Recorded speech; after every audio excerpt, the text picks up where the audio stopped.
esta invitación. La verdad que estamos muy felices por tenerte aquí.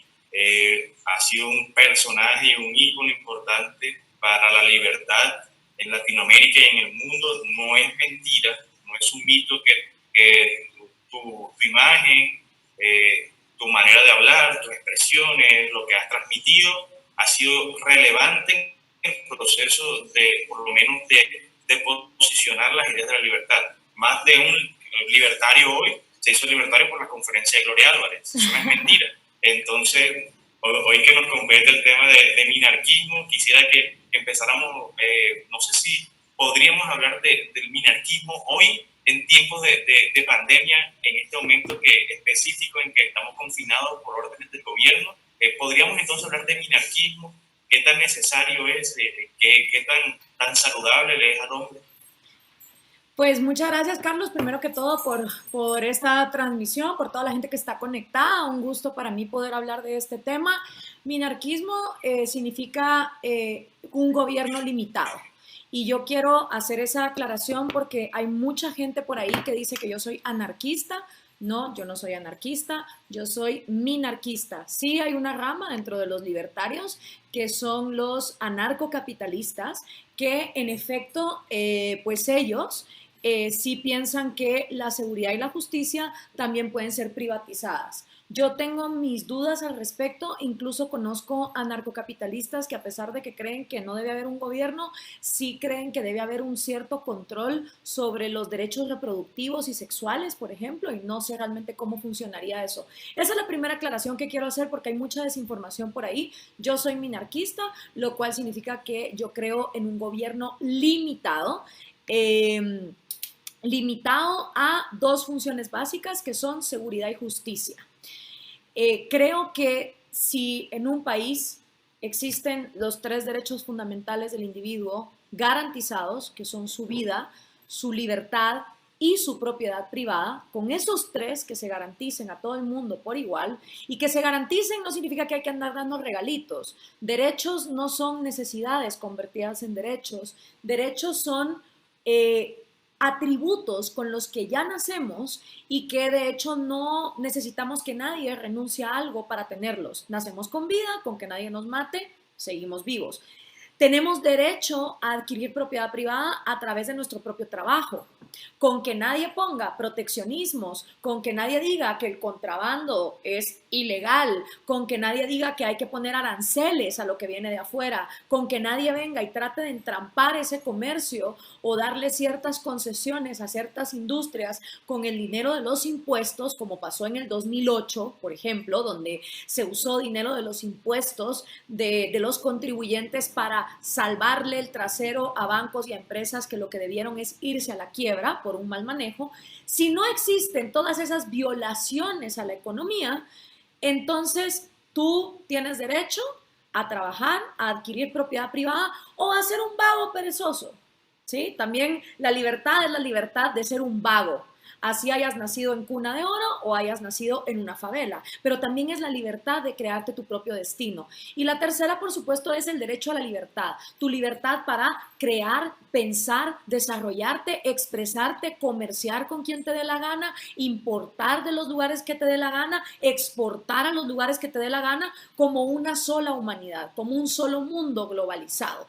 El problema es que estos tres derechos fundamentales son constantemente minimizados y la gente cree que la vida, la propiedad y la libertad privada y la vida, la libertad y la propiedad privada no valen absolutamente nada y que es mejor hablar de derecho a la escuela, derecho a la comida, derecho al techo y para todas esas cosas, necesidades convertidas en derecho, entonces vamos ampliando las funciones del Estado hasta el punto donde al Estado lo involucramos en la economía y ya la economía deja de ser libre.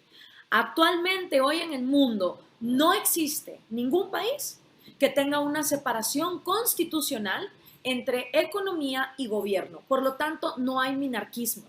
Desgraciadamente, hay gobiernos que hacen demasiado de lo que no deben hacer y hay gobiernos que hacen muy poquito de lo que deberían estar haciendo, que es precisamente resguardando la vida, la libertad y la propiedad privada. Por eso es que en América Latina, por ejemplo, tú ves que la única igualdad de la que no se habla es la igualdad ante la ley. Lo que el minarquismo apuesta y lo que el minarquismo te dice es que sí, a todos los individuos, sin importar si son ricos, pobres, negros, chinos, indígenas, mujeres, hombres, transexuales, bisexuales, sin importar qué individuo seas, pero si a todo el mundo por igual se le garantiza en tabula rasa su vida, su propiedad privada y su libertad, ya queda en responsabilidad de cada quien aprender a pescar, en vez de estar hablando de estos eternos pescados regalados que por lo demás nunca llegan. Esa es la esencia de un gobierno limitado, esa es la esencia del minarquismo. ¿Y por qué podemos saber que funciona, aunque no existe en su versión más pura? Porque los países con gobiernos más limitados, donde se enfocan en garantizar la seguridad y la justicia y donde la economía fluye libremente, son países que tienen a sus pobres viviendo 15 años más de vida, siendo 11 veces más ricos de los pobres en los países menos libres. O sea, si estás en la miseria, te conviene más estar en la miseria en Singapur, donde vas a tener más oportunidades de salir adelante con libre mercado, que por ejemplo en Venezuela. O sea, precisamente si a ti te importa la pobreza, debería de importarte el minarquismo, porque son los grandes gobiernos totalitarios que se van ampliando hasta el infinito los que van creando oligarquías desmesuradas, abusivas y que tienen proteccionismos económicos que impiden que otros agentes puedan entrar a competir.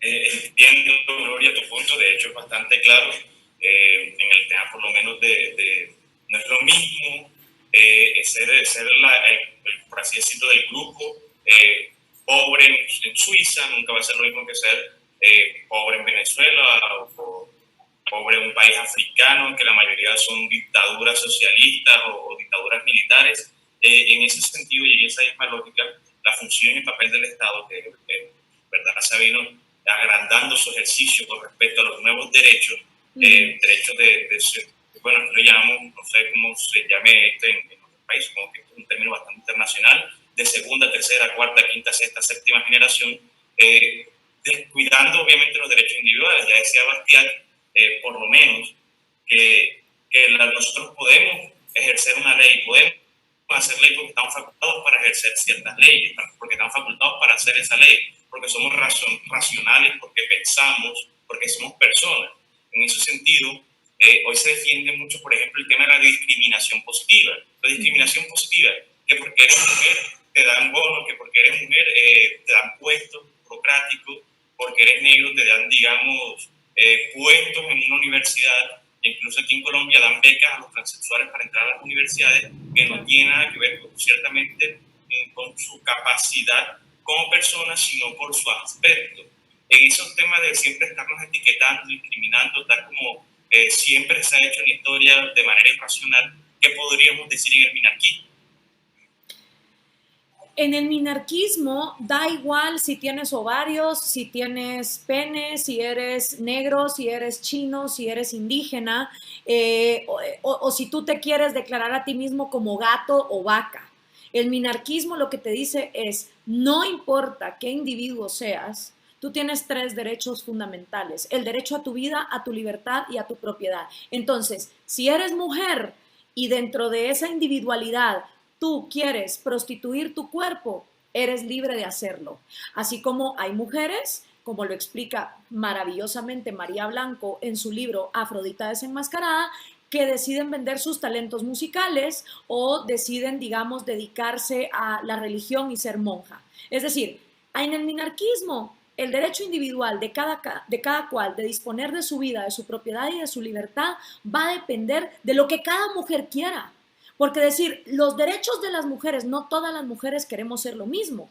Y lo mismo pasa con los indígenas, y lo mismo pasa con los negros, y lo mismo pasa con los chinos. O sea, en el momento en que vos discriminás de manera positiva y decís, el derecho de los negros a recibir plata, estás asumiendo que todos los negros o son unos inútiles que no van a poder trabajar por su cuenta o crear su propia empresa, o estás también diciendo que los negros están privilegiados por encima de los demás para recibir una plata a costillas de quitarle a otros. Y si cambias la palabra negros por chinos, transexuales, mujeres, es el mismo principio: empoderar bajo una cuestión completamente irracional, porque ¿quién ha escogido el cuerpo donde nace? Nadie ni siquiera escoge los padres que le tocan ni el país donde reside. Entonces, seguirnos discriminando por las cosas que nosotros no escogemos nos entrampa podernos discriminar por las cosas que sí escogemos. Y nadie en la vida escoge las cosas que le toca vivir. Lo que todos sí podemos escoger es cómo vamos a sobrepasar las cosas que nos toca vivir. Hay gente que, por ejemplo, ante un secuestro decide volverse drogadicto, mientras que hay gente que ante un secuestro decide poner una fundación antisecuestros. Entonces, esa es la clave. Si en América Latina seguimos discriminándonos por las cosas que no escogimos, nos quitamos la oportunidad de empezar a discriminar a la gente por lo que la gente realmente escoge, que son sus méritos, sus esfuerzos y lo que haga de oportunidades y resiliencia con lo que le tocó vivir. Eso es lo que te garantiza el minarquismo. Sabiendo que todos nacemos de mamás diferentes, en circunstancias diferentes, lo que el minarquismo garantiza es que la ley nos va a tratar a todos por igual, garantizando esos derechos individuales en los demás. Entonces, claro, hay mucha gente en América Latina que dice, ay, fantástico, mi libertad, mi vida, mi propiedad, pero luego no quieren que otras personas tengan acceso también a vivir su vida como quieren, a quedarse con lo trabajado, con lo que ellos hayan trabajado y a poder emprender incluso en temas donde uno quizá no estuviera de acuerdo. Eso es vivir en sociedad. Los que buscan esa aplanadora de que todos pensemos igual son precisamente los sistemas totalitarios, que nos vienen tanto de la izquierda como de la derecha. Bueno, hablando más o menos del tema del minarquismo, cuando hablamos, por ejemplo, de un principio liberal con el principio de no agresión, que es desarrollado desde Locke, Kant y también en mucha parte de la obra de Ayn Rand, del pensamiento de Ayn Rand, que más o menos, por así decirlo, la base del anarcocapitalismo, pues yo soy liberal clásico, sin embargo soy anarquista filosófico. Yo diría que hay un poco de razón en el tema, por ejemplo, de la contradicción que existe en el Estado protege la propiedad, siendo este el mayor violador de la propiedad a la hora, por lo menos, del mismo ejercicio de los impuestos. En esa discusión interna que hay, ¿cómo la podríamos abordar? No sé si te entiendo bien, porque, a ver, una cosa es el minarquismo y otra cosa es el anarquismo. John Locke, el objetivismo de Ayn Rand van más hacia el minarquismo. Murray Rothbard y otra gente dentro del libertarianismo hablan del anarcocapitalismo. Entonces, no te entiendo bien eso en referencia a los impuestos. No, en el tema de que, de hecho, Locke, Kant y Ayn Rand desarrollaron el principio de no agresión, el principio de que nadie puede agredirme a mí primeramente, y por eso mismo se desarrolla el principio de defensa. Yo tengo derecho a defenderme. Sin embargo, este tema de los impuestos, que ha sido la misma figura de los impuestos, ha sido un tema de este debate, como lo ha popularizado, por ejemplo, personajes como Javier Milei, que los impuestos son un robo, y toda esa ferviente histeria que nos ha, por así decirlo, ha hecho un romanticismo alrededor de la libertad. ¿Esto cómo lo podríamos tratar? ¿Crees que sería beneficioso, por ejemplo, que nosotros continuáramos con el discurso los impuestos son un robo, o que empezáramos a mirar de manera diferente cuando hablamos de minarquismo? Porque muchos liberales en medida que aceptan el minarquismo por la seguridad por así decirlo, de plantearlo, o no se ha planteado seriamente el asunto. Sin embargo, los impuestos como discusión en el minarquismo, ¿cómo lo mantendríamos? ¿O cómo nosotros haríamos que el minarquismo... Un robo en la medida en que te obligan a pagarlos y encima no todo el mundo los paga. Porque aquí en Latinoamérica todo el mundo quiere ser Suecia, pero con un 80% de economía informal. Por lo menos en mi país, Guatemala, de cada 10 personas económicamente activas, 2 somos las pendejas que pagamos impuestos. Las otras 8 están en la economía informal. Y el único impuesto que pagan es el IVA a la hora de ir a comprar algo. Entonces, precisamente por esas grandes economías informales, donde no todo el mundo paga impuestos y cada vez que se habla de subir impuestos, siempre es a los pendejos que ya los pagan, yo apoyo que haya un único impuesto, un flat tax, porque en su misma proporción. O sea, no importa si eres rico o pobre, por ejemplo, el IVA me parece el impuesto más justo de todos. Lo pagas si compras, si no compras, no lo pagas. Ya está, no se necesitaría más. Y lo segundo es que para que como contribuyente, pagando impuestos, tener tú la opción de decir, como yo le estoy pagando al gobierno y el gobierno es mi empleado, yo decido que mi plata va a esta cárcel o al sueldo de este policía o al sueldo de este juez o al mantenimiento de esta corte de justicia o de esta línea para los femicidios, siempre y cuando sea dentro del marco de seguridad y justicia. Y si luego hay un grupo de gente dentro de la propia sociedad que dicen, bueno, nosotros queremos impuestos para, no sé, animalitos maltratados, pues que las mismas personas que están interesadas en salvar animalitos de sus propios impuestos vengan y lo den para eso, porque como dice Javier Milei, lo que pasa con la caridad de los impuestos es que con el culo ajeno, mientras la gente no pueda decidir a dónde se va su plata, usando la tecnología, como ya tenemos otras aplicaciones, y eso digamos para responder la primera parte de tu pregunta. Ahora, ¿cómo estableciendo eso haces que el Estado no siga creciendo? Y este fue el gran error de los padres fundadores de Estados Unidos, que ha sido el modelo, ahora ya no lo es, tengamos claro eso, por favor. El que siga creyendo que Estados Unidos es un país capitalista y de libre mercado, por favor, vaya a leer historia y vaya a ver cómo durante todo el siglo XX fueron prostituyendo esa idea hasta el punto donde los padres fundadores de Estados Unidos hoy, si miran el país que hay, se vuelven a morir de la depresión. Tengamos eso claro, por favor.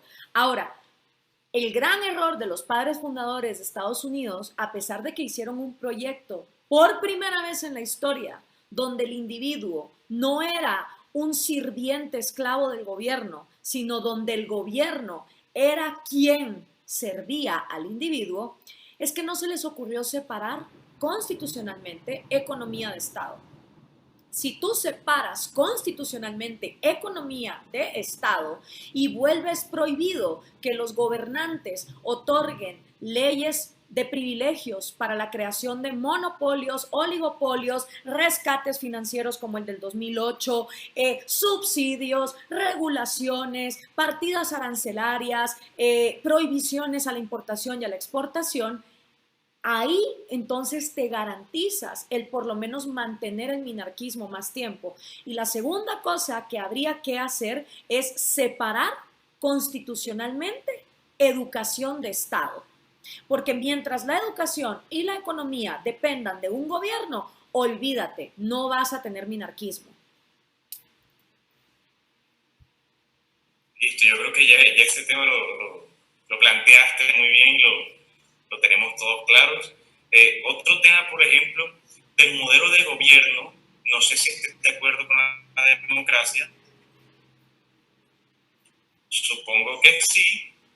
Sin embargo, leyendo ya me parece, por ejemplo, otro fascinante, Bastiat, que en 1850 planteaba temas que hoy son tan actuales que si lo leemos hoy es como si estuviéramos hablando de un periódico reciente. Él decía que hay una cierta contradicción de estos que reclaman los derechos y reclaman el socialismo como si fuera la democracia. Es decir, hoy de cierta medida equiparan el concepto de democracia a socialismo, democraticen esto, democraticen aquello, para todos el pueblo y para el pueblo y por el pueblo. Sí. En ese sentido, cuando él nos dice esta contradicción que existe de los personajes que dicen que cualquier hombre es capaz de gobernar un país, ojo ahí, todos pueden elegir y todos pueden ser elegidos, la consigna democrática, todos pueden gobernar un país y al mismo tiempo dicen que todos los hombres o que ningún hombre se puede gobernar a sí mismo. En ese sentido, el llamado del liberalismo minarquista no está haciendo un llamado a limitemos el poder del Estado, limitemos el poder de los gobernantes, los dirigentes, para que haya más autogobierno.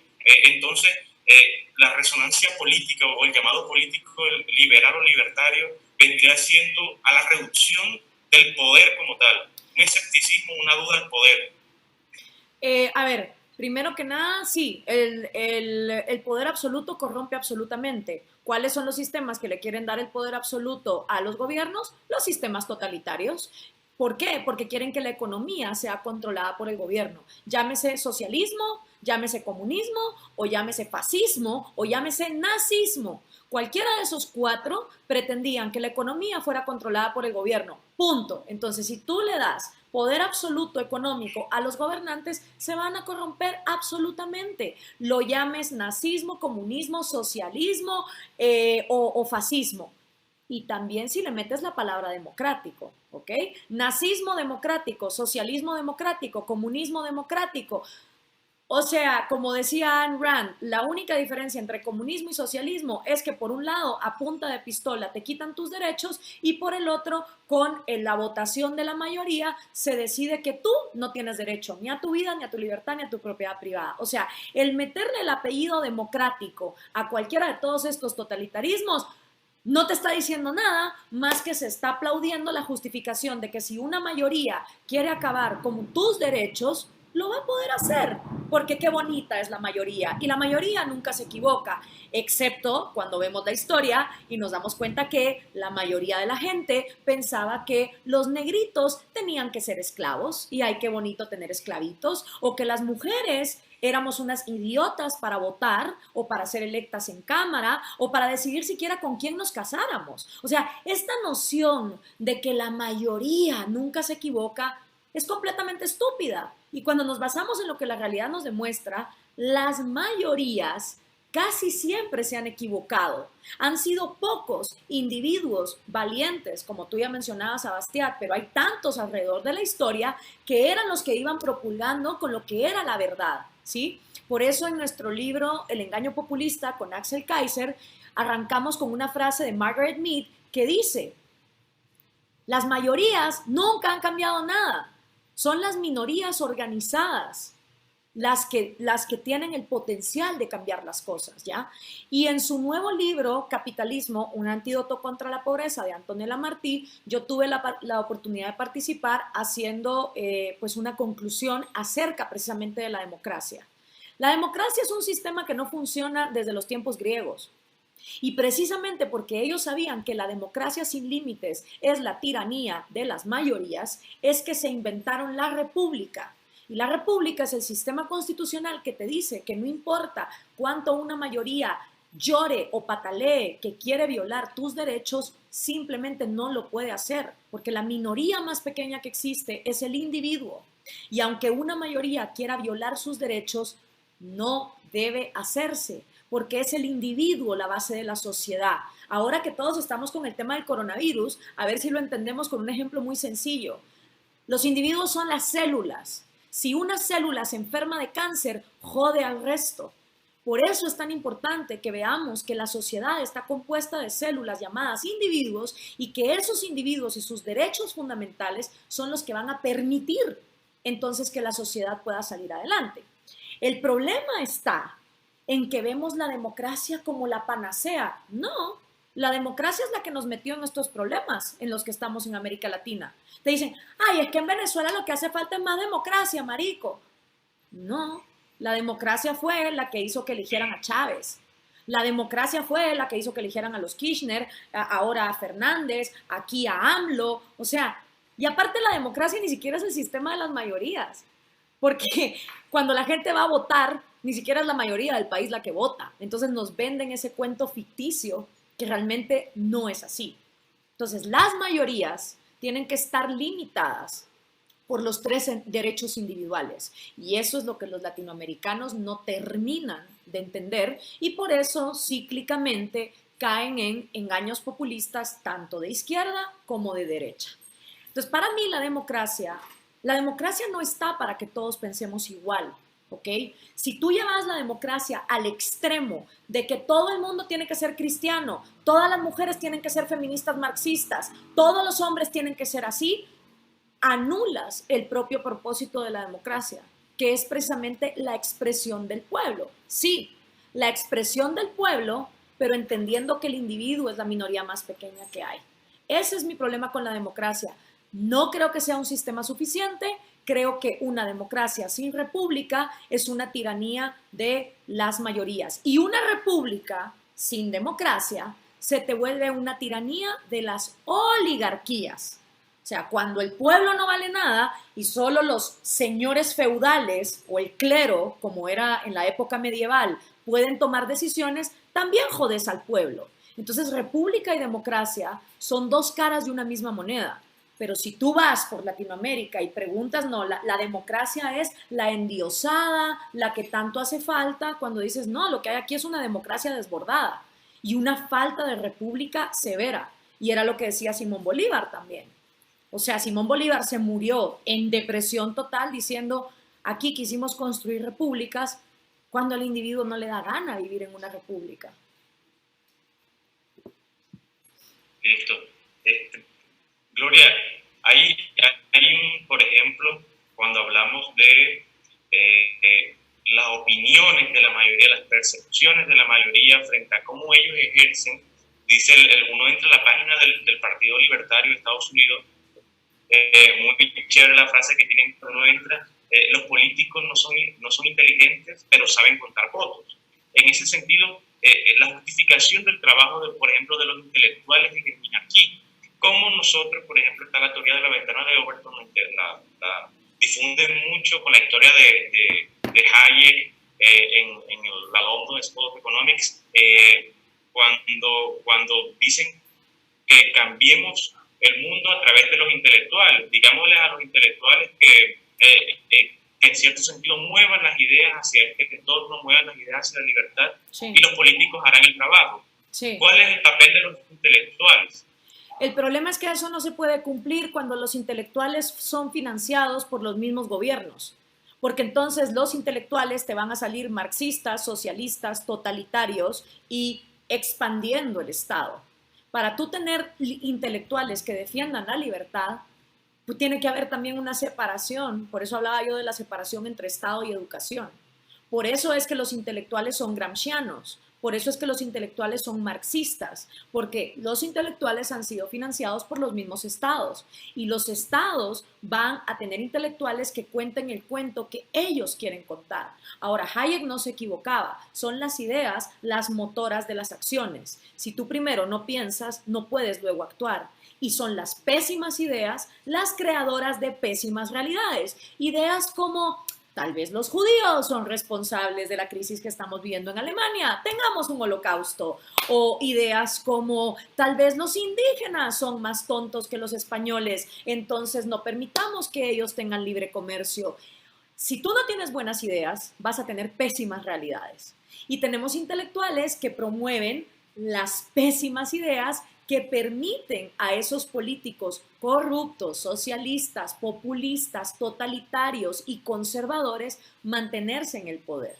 Entonces, no podemos hablar de, así como no podemos hablar de una economía sana hasta que no la separemos del gobierno, no podemos hablar del rol de los intelectuales incluyendo a los políticos cuando de hecho son los políticos los que con el dinero de tus impuestos están financiando a los intelectuales que te van a convencer de quitarte tus derechos y más de tu dinero. Ese es el problema. En ese sentido, por ejemplo, el papel que ha tenido en agrandar el Estado, yo diría que si así lo agrandaron, así lo podemos achicar. Es más una estrategia que estamos planteando. El ejemplo, aquí en Colombia, hay varios think tanks de izquierda, obviamente, muy bien financiados, con gran costo anual. En cierto sentido, ellos están en universidades, están demandando leyes, están contratando profesionales, están haciendo libros, están haciendo academias, están haciendo ideas. De hecho, han difundido muchos mitos, muchos sofismas, que hoy esos mitos son sentido común. No estoy diciendo que sean sentido común como tal, sino que se consideran como sentido común. Es como si tú llegaras y dijeras aquí, todos somos el Estado, y otro te responde, sí, obvio, todos somos el Estado. Y si todo el mundo está de acuerdo, entonces tiene que ser verdad, porque así se mantiene una moral gregaria con respecto a, por así decirlo, la opinión pública con ciertas ideas. Claro. ¿Cómo combatimos nosotros, por ejemplo, esa idea de todos somos el Estado cuando queremos hablar más bien de un minarquismo, de una reducción del Estado? A ver, primero no todos somos el Estado somos los idiotas que lo pagamos, y ya dijimos que en América Latina la mayoría no paga impuestos, y ese es el gran problema de Latinoamérica también. La gente que paga impuestos no usa los servicios del Estado. La gente que paga impuestos tiene guardaespaldas privados, sistemas de seguridad privados. Cuando el policía los para en la calle, simplemente le dicen, usted no sabe quién soy yo, y se largan. O si son culpables de algún crimen, le dan plata al juez y se salen del sistema. La gente que paga impuestos no manda a sus hijos a la escuela pública, ni tampoco se cura en hospitales públicos. La gente que paga impuestos los paga como para decir, ok, ya, quítate de encima, señor Estado, pero ellos tienen sus servicios privados. Y la gente que no paga impuestos, los que están en esa economía informal, son los que se joden, muriéndose en los hospitales cuando no los atienden, yendo a esas escuelas vergonzosas como las que hay en mi país por culpa de un sindicalista marxista llamado Joviel Acevedo, que se roba 93 centavos de cada quetzal que va para educación, y entonces ves aquellas escuelas donde no hay baños sanitarios, no hay papel higiénico, no hay libros, por supuesto no hablemos de computadoras o electricidad o siquiera piso de cerámica para los niños. Entonces, como la gente que paga los impuestos no usa los servicios, les da igual que los servicios sean malos. Y como la gente que no paga impuestos es la que los usa, ¿con qué cara se van a quejar si ellos no están pagando ni un centavo? Entonces, reciben las migajas que el gobierno les da después de toda la robadera que se hizo de los que sí pagan impuestos. Entonces, cuando hablamos de que el Estado somos todos, sí, pero dentro de esos todos están los pocos idiotas que pagan impuestos para no usar los servicios y los muchos idiotas que se tienen que conformar con los pésimos servicios que les dan porque ellos no pagan ni un centavo. Entonces no hablemos de un Estado donde somos todos. El día que todos paguemos impuestos, por lo menos uno, y que ese sirva para financiar seguridad y justicia, ahí entonces platiquemos de un Estado que somos todos. La única manera, eso sí, de hacer esta batalla cultural es leyendo, estudiando, instruyendo, y ojalá no sea un think tank, porque think tanks hay hasta para tirar para arriba. Latinoamérica está sobrediagnosticada. Todos sabemos cuáles son los problemas de Latinoamérica. Lo que le hace falta a Latinoamérica son do tanks. Gente que ante las violaciones de las libertades tenga el poder de acción, de protestar, de mover masas, de activar a la gente en redes sociales, hasta frenar aquellos abusos a la libertad y a la economía que pasan en América Latina. Pero si no se hace eso y si los empresarios no financian esa contralucha que defienda estos derechos individuales, vamos a seguir teniendo a estos intelectuales marxistas muy bien financiados por el Estado para seguir con el cuento de, ay, el Estado somos todos, repartamos la riqueza, etcétera, etcétera. De hecho, tiene mucha relevancia lo que acabas de mencionar. No hace un año, bueno, estuvimos en un plantón para que el gobierno rompiera relaciones con la embajada cubana por mantener unos criminales del ELN resguardados en su territorio luego de haber cometido un atentado en una escuela de policía o una escuela del ejército. De hecho, era una escuela, o sea, mataron jóvenes de mi edad que estaban estudiando, que estaban formándose, y eso lo hicieron como supuesto acto de guerra, que se fueron a esconder en la isla cubana. Ciertamente no pasó nada, fuimos unas 10 personas, nos cayó la Guardia Indígena, cayeron colectivos a dañar los pendones, a gritar, a patear. En ese sentido, no hubo realmente un apoyo de las personas que dicen ser de derecha, porque aquí hay muchas personas que dicen yo soy de derecha y tú los ves al siguiente día hablando de repartir la riqueza, claro, hablando de eliminar empresas, hablando de nacionalizar, hablando de todas esas cosas, y también dicen ser de derecha y apoyan ciertas cosas del socialismo. Entonces, en ese sentido, que hay una confusión del lenguaje.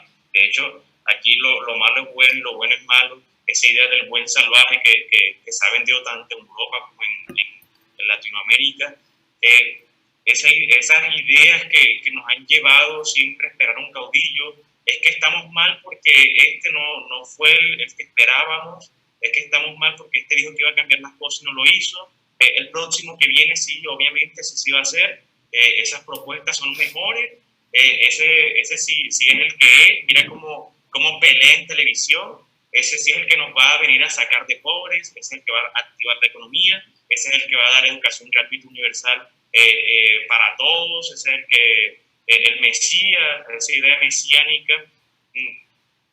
que ha estado tan arraigada a nuestro concepto político, que me parece que es demasiado difícil de explicar a la ligera, o de decir, bueno, vamos a acabar eso hoy y mañana. Eso sería un trabajo gigantesco que requiere mucha ayuda, requiere muchas personas, requiere muchas mentes. En ese sentido, ¿qué vamos a hacer o qué esperamos hacer o qué estrategia tú, Gloria, propones para que nosotros lleguemos a esa meta de un Estado minarquista? Sí. A ver, antes de contestar tu pregunta, quiero mandarle un saludo aquí a Baron Bon, que dice, yo estuve protestando en la Embajada de Cuba en Caracas el mismo día de sus protestas en Bogotá. Quiero aprovechar para saludar a Jaxi Monterrosi, a Rafael Antonio Godoy, que saluda desde Guatemala. 15 años trabajando en lo privado, dice, pagando impuestos, jamás he usado los servicios de salud pública ni los usaré. Exactamente, Rafael, ese era precisamente mi punto. O sea, la gente que paga impuestos no usa los servicios y la que los usa no paga impuestos, entonces no se pueden quejar. A Gustavo Doval, dice, los beneficiarios deberían ser los que pagan y de esa forma exigir a los servicios. Nicolás Falino, que dice, nuestro gobierno dice que es el Estado. Entonces Argentina tiende a confundir gobierno con Estado, por supuesto. Luis Andrés García, se dice, ¿crees que a los pobres se les puede quitar el derecho al voto? Es interesante esa pregunta y la voy a contestar ahorita. La idiotez para votar por populistas no depende de la cantidad de dinero que tengas en tu billetera. Y la gente pobre no hace nada diferente a la gente rica. La gente pobre vende su voto por una gallina porque se están muriendo de hambre, pero la gente rica vende su voto y además financia campañas de corruptos y populistas a cambio de proteccionismos para sus empresas, de que les pongan aranceles a los productos de afuera, de que siga habiendo esa cosa llamada contrabando. O sea, no nos confundamos. La gente, independientemente de cuál es su carencia, igual vende su voto, aunque sea un empresucio o un empresario que financia a Rafael Correas, Hugo Chávez, Cristina Kirchner, Dilma Rousseff, que la gente pobre. Entonces no nos equivoquemos, no juzguemos a la gente pobre y decir, a mí me cae muy mal ese pensamiento, ay, estamos como estamos por la gente pobre. No, estamos como estamos por la gente que es élite, académicos, empresarios, políticos, jóvenes universitarios que divagan con las ideas del socialismo. Entonces, entendamos eso, porque son las élites, y como ya lo dije, son las minorías las que cambian el mundo, no las mayorías. Y de esas mayorías en pobreza, de hecho, lo que hacen cuando bien pueden es largarse a países como Estados Unidos, donde por lo menos los dejen trabajar más en paz de lo que los dejan en estos países. Solo quería hacer esa aclaración. Ahora, Carlos, volviendo al tema que estábamos nosotros ahorita discutiendo de lo que se puede o no se puede hacer. Mira, yo creo que una época de crisis es excelente momento para repensarlo todo. Esta es una crisis que vino a afectar a la humanidad de manera psicológica, ambiental, religiosa, ¿no? ¿Cuánta gente ahora nos está preguntando si su religión es la verdadera porque ya no están viendo a los pastores poniendo la mano curando a la gente del coronavirus? Hay gente que se está cuestionando incluso sus lazos familiares, sus lazos matrimoniales. Hay gente que se está cuestionando su profesión. Hay gente que se está cuestionando a qué quiere dedicar el resto de su vida. Y qué bueno que esto le pasó a la humanidad. Las crisis son excelentes oportunidades de crecimiento para quien así las quiera tomar. Recordemos que la evolución dicta que evoluciona el que se adapta, no el más fuerte, no el más dogmático, ni siquiera el que tiene más plata, el que se adapta. Entonces, a esta crisis del coronavirus van a sobrevivir los que se adapten. Y me pongo a pensar, ¿qué podemos hacer los que estamos buscando implementar estas ideas? Bueno, si vivimos en un continente que durante 60 años ha aplaudido que exista una isla cárcel llamada Cuba, donde las niñas se prostituyen con 13 años por un paquete de cótex, donde las abogadas prefieren ser vedettes porque ganan más, o donde los médicos son los esclavos del siglo XXI siendo exportados a cualquier parte, y si durante 60 años este continente hipócrita, mediocre y cómplice aplaudió la creación de una isla cárcel a manos de una sola oligarquía, que es la oligarquía de los Castro, ¿Por qué no nos podemos plantear, los que buscamos minarquismo, los que ya nos dimos cuenta que no importa qué pase en la vida, siempre va a haber gente que nos va a violar nuestras libertades? ¿Por qué a nosotros no nos dejan tener nuestra propia isla libertaria? ¿Por qué no puede haber un paralelo donde digamos, ok, ¿qué es más fácil? ¿Rescatar Venezuela o rescatar Argentina o rescatar México? ¿Y qué si tal vez lo más fácil es que los que pensamos igual, los que ya estamos hartos de que no exista separación constitucional entre economía y gobierno, vengamos y armemos un propio proyecto? O sea, para mí esa es una idea. Bueno, pero es que es difícil. Sí, nadie dijo que hacer lo correcto sea fácil. Y la verdad, o sea, si hablando de soluciones efectivas se trata, ¿por qué carajos es que este continente cada 20 años vuelve a probar con la fórmula comunista y no se va a poder permitir probar en un pedazo de terreno la fórmula libertaria? Y por último, lo que hablabas de la derecha es igual de totalitaria y socialista y estatista. Yo por eso escribí un libro que se llama Cómo hablar con un conservador. Y en la parte donde hablo de Margaret Thatcher y donde hablo de Friedrich Hayek y donde hablo de Ayn Rand, porque Ayn Rand escribió Conservadurismo, un obituario, y dejó bien clarito que los conservadores en Estados Unidos iban a ser igual de responsables que los comunistas por la aniquilación de las libertades individuales de Estados Unidos. Y mira hoy lo que está pasando. Un Donald Trump electo desde la derecha republicana acabando con la libertad económica.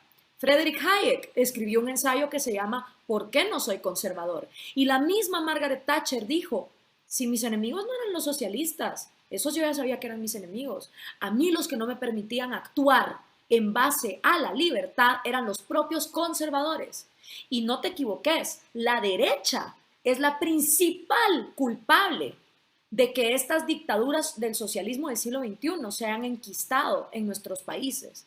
Entonces, por eso precisamente yo escribí Cómo hablar con un conservador, Cómo hablar con un progre, porque de verdad considero que o los libertarios hacemos una tercera vía o estamos destinados a quedarnos en la utopía académica de la cual yo no estoy interesada en participar, y por eso hice una campaña presidencial con 15 puntos claves que considero que se apliquen en Guatemala o donde se apliquen van a llevar a una mayor prosperidad. Porque lo digo yo me lo inventé. No, porque los índices de libertad económica y libertad humana demuestran que la libertad saca a la gente de la pobreza y le permite crear su propia prosperidad.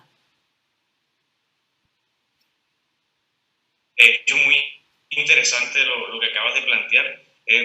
Yo te iba a comentar, pues comento al público y a ti, que es nuestra invitada hoy, que de hecho ayer, antes de acostarme, yo pues uno usualmente siempre está revisando el teléfono, porque estamos en cuarentena, ¿qué podríamos hacer sin estar conectados a redes?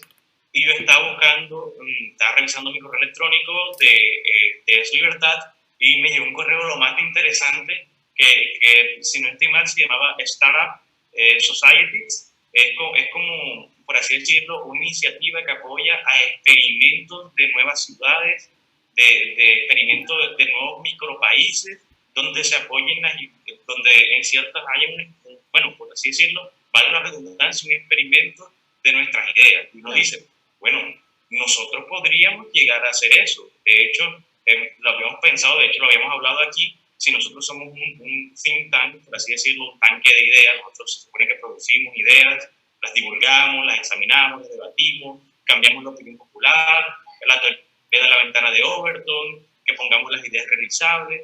¿Por qué no entonces podríamos proponernos nosotros crear con esta invitación pues, que me llegó ayer una nueva microciudad, un experimento de libertad? Decía mi profesor de economía que gracias a Dios lo volví liberal con este libro, La llamada de la tribu, de Mario Vargas Llosa. Él después se lo recomendó a toda la facultad. Y él decía en uno de los eventos como que no vamos a saber qué es libertad, dando a entender cómo vamos a saber qué es libertad si no la ejercemos nunca. Decía, la libertad es como el amor, si no lo sentimos nunca vamos a saber qué es. Entonces, ¿crees que en Latinoamérica hay un desapego de la libertad? No porque no la quieran, porque yo sé que a cualquiera le gusta la libertad, sino porque no la conocen, no la han vivido, no saben tener una responsabilidad. ¿Crees que eso es un problema? Todo el mundo quiere a la libertad, pero odian a su alma gemela, que es la responsabilidad. Y ese es el problema, que ser libre significa ser responsable. ¿Y qué significa responsabilidad? Literalmente separando la palabra, responsabilidad. ¿Qué tan hábil eres tú para responder ante lo que la vida te tira? Injusticias, muertes, corrupción, traición, fracasos personales. Eres libre en la medida en que eres responsable. ¿Te sientes hábil para responder ante lo que la vida te arroja o te vas a volver una pobre víctima que esté buscando culpables? ¿Y qué es lo que hace Latinoamérica? Buscar culpables. Latinoamérica está jodida porque culpa de los españoles. Latinoamérica está jodida, culpa por Trump. El socialismo del siglo XXI no funcionó, no porque Chávez no fuera bueno, sino por culpa de los gringos que se metieron. O sea, aquí siempre es la culpa al otro. Mientras más culpamos al otro, más nos mantenemos en ese estado infantil del victimismo. Y la gente que vive en victimismo nunca pasa a la segunda etapa, que es la etapa de la resiliencia, ¿sí? Esa es la etapa adulta de venir y decir, ok, me caí, ¿cómo me levanto y cómo sigo adelante? Entonces, si tú tienes un continente que ha sido adoctrinado a pensar, ay, pobrecitos los latinos, ellos son víctimas, entonces esa gente no va a querer ser libre, porque libertad se va a significar que yo tengo que responder por mí. Yo no soy capaz de hacer eso. A mí todo el mundo me ha dicho, la iglesia, el Estado, mi familia, que yo como individuo no puedo salir adelante. Entonces sí hay, y de hecho hay características súper profundas de por qué en Latinoamérica hay un odio a la libertad, que nos viene desde el catolicismo, al racismo, al machismo, al clasismo, a la educación y adoctrinamiento marxista estatal y por supuesto a una economía controlada desde antes de los españoles, y para eso ahorita aprovecho para recomendarles la serie de Hernán, que está buenísima, tráguensela en esta cuarentena, donde van a entender que aquí, desde antes que los españoles llegaran, ya había mercantilismo estatal, ya había una élite controlando la economía. Por eso le fue tan fácil a los españoles simplemente apoderarse de lo que ya existía. Aquí que no nos vengan con el cuento de que era el paraíso libertario y había libre mercado por todas partes. Eso no era así. Entonces, Latinoamérica tiene cadenas psicológicas, religiosas, culturales, familiares, que la hacen por muchos lugares tener un odio a la libertad y una idolatría al Estado. Solo quiero aprovechar para seguir saludando a la gente que sigue acá conectada. Jorge Andrés, que pregunta sobre cuál es mi opinión sobre Daniel Reisbeck. Ahorita te la cuento. Friedrich Hayek dice, los beneficiarios de planes sociales en algunos países no pueden votar, eso también es verdad, por ejemplo, los niños que van a la escuela o los ancianos a los que están dejando morir de coronavirus y que pagaron impuestos toda su vida. Después preguntan dónde se pueden conseguir los 15 puntos. Nicolás pregunta, Nicolás, aquí en mi canal de YouTube está mi campaña presidencial a Guatemala, ahí están los 15 puntos, es un video de 11 minutos. Gracias a todos los que están conectados.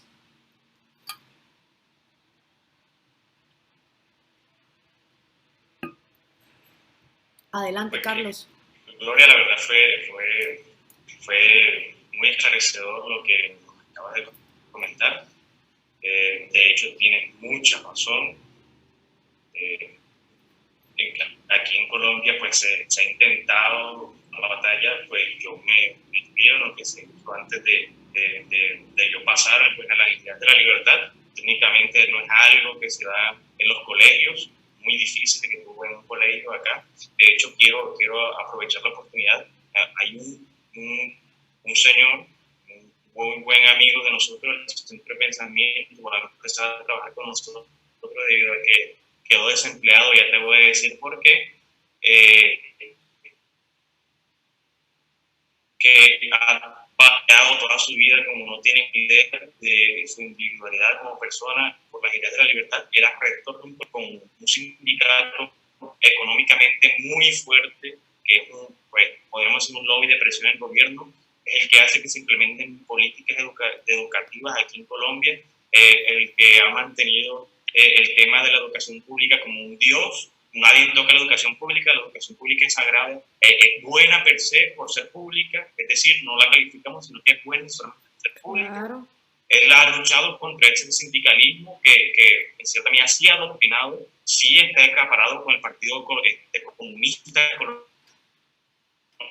Colombiano, sí nos enseña en colegio público y sí nos enseñan ciertamente desde el colegio todo lo que tenemos que saber sobre marxismo, sobre defender una tiranía, sí nos enseñan. Él es rector de un colegio oficial, y los dueños del colegio lo echaron porque vieron el video donde él hacía una defensa del voucher educativo, claro, una defensa de la educación privada.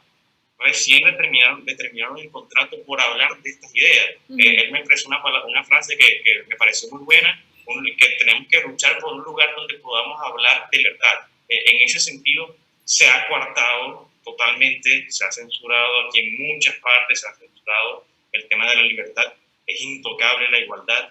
Y yo quería que concluyéramos como que nos dieras, por así decirlo, una frase o tu comentario reconfortante para levantarnos y seguir con la batalla de la libertad hasta que consigamos por lo menos que seamos personas libres, que nos quitemos el yugo del Estado. Bueno, primero, así como tú describís a ese sindicalista marxista corrupto que hay en Colombia, lo hay en Guatemala, se llama Joviel Acevedo, lo hay en México, se llama Elba Ester Gordillo. Entonces, cuando desde Río Grande hasta la Patagonia tú ves que todas las universidades estatales son adoctrinadoras de borregos marxistas, donde existe un aula Carlos Marx, un pasillo Vladimir Lenin, un busto al Che Guevara, un salón John Maynard Keynes, esa vaina no es casualidad, ¿ok? Si algo se repite estatalmente en todas las universidades latinoamericanas, eso no es casualidad, eso es estrategia y se llama Foro de Sao Paulo, ¿ok? Entonces, entendamos que una educación que sea proveída por la gente que nos quiere bruta e ignorante, lo que va a enseñarnos es a ser borregos brutos e ignorantes que aplaudan el marxismo. Entonces, es absolutamente absurdo que los latinoamericanos sigan esperando educación, entendimiento, ciencia, individualismo, emprendimiento de un sistema que lo que necesita es que esa gente le tenga pánico a la libertad, porque lo que necesita ese sistema es borregos que sigan votando por mesías populistas. Y eso es lo que yo he explicado tantas veces en el círculo del victimismo que da paso al populismo. Y todo empieza por una educación de adoctrinamiento que hace individuos inseguros en sí mismos, con falta de autoestima. Y gente insegura de sí misma, con falta de autoestima, no sale del complejo de víctimas y sigue votando por líderes populistas. Entonces, esto no es nuevo.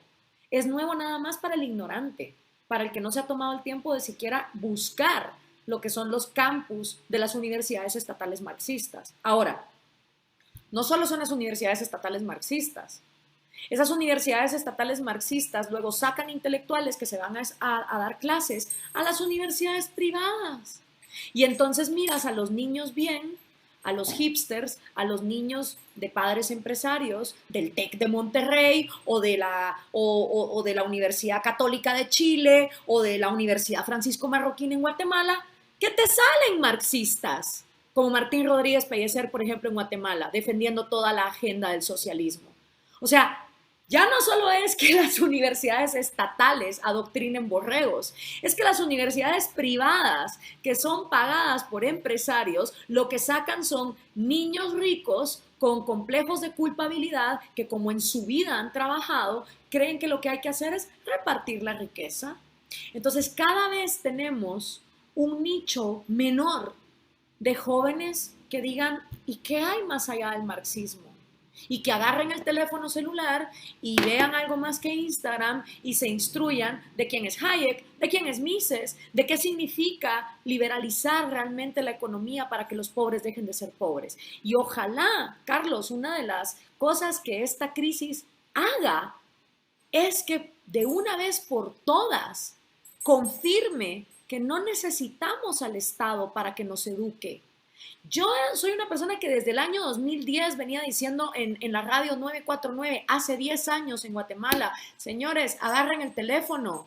Esto es lo que les va a enseñar, lo que no les va a enseñar Joviel Acevedo, lo que no les va a enseñar ningún sindicato marxista de educación. Su teléfono es su mejor profesor, tienen acceso a infinidad de libros, de cursos, y eso en el año 2010. Y por supuesto todo el mundo decía, ay, la Gloria, qué ridícula, viviendo en su burbuja, ella porque no entiende. Ajá, 10 años después todos estamos encerrados en nuestra casa por el coronavirus, y nos estamos dando cuenta que de hecho el Internet es nuestro mejor profesor. Entonces, ojalá y esos sindicatos caigan por su propio peso. Mientras tanto, empiecen por educar su propia cabeza. Porque también, Carlos, lo que está pasando en el mundo libertario es que hay muchos muchachitos que porque se leyeron 2 tweets de Javier Milei, vieron una story de Antonella Martí en Instagram y medio escucharon 3 minutos de una charla de Axel Kaiser, dicen, ay, es que yo ya soy libertario. No, ser libertario es leer, quemarse las pestañas, desvelarse, estudiar, entender de dónde vienen todas estas ideas y sobre todo entender que el pilar de libertad económica es uno, pero que realmente el argumento filosófico del libertarianismo es que el individuo está psicológicamente hecho para ser libre. Entonces también necesitamos una juventud que tome su educación por sus manos y que predique con el ejemplo, que utilice la tecnología a su alcance para alfabetizar a los que no saben leer y escribir, para organizar seminarios, clubes de lectura, cineforos, tantas cosas que se pueden hacer hoy con la tecnología para que las mentes que piensan igual empiecen a diseñar nuevos proyectos. Ese sería mi mensaje respecto de la educación puesta en nuestras manos. Bueno, Gloria, ya para hacer una conclusión general de todo lo que nos dijiste sobre el Estado minarquista, educación en nuestras manos, economía a nuestra voluntad y democracia con instituciones sólidas que vendrían siendo la representación de la República, con la división de poderes, con los derechos en que nadie puede votar sobre mi vida, nadie puede votar sobre mi propiedad, nadie puede votar sobre mi libertad. Haciendo una conclusión de todo, ¿con qué nos vamos? No existe minoría más pequeña en este mundo que el individuo. Y quien no defienda los derechos individuales no está defendiendo a ninguna mayoría.